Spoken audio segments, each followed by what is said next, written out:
What is up guys, Dan at this side. So in this video, I'm going to show you how to download and install DirectX on your PC or laptop.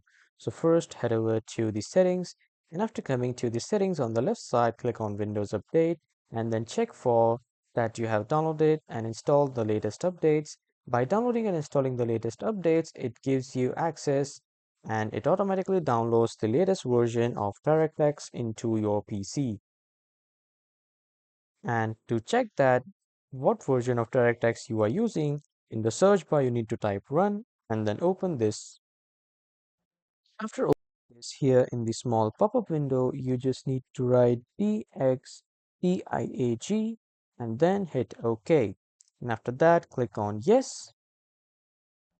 After clicking on yes, here you will see all the system information of your DirectX, like your current date and time, your computer name, your operating system, your DirectX version. If the DirectX version is 11, you just need to update it manually, but if it's on the version 12, you are at the correct version and the up-to-date version. As you see, the DirectX diagnostic controls, here are my details of DirectX. I'll just simply exit, and to install the latest version of DirectX, you need to search for DirectX Web Installer in your browser search bar, and then you need to click on this first website, and from here you can download the latest version of DirectX Web Installer.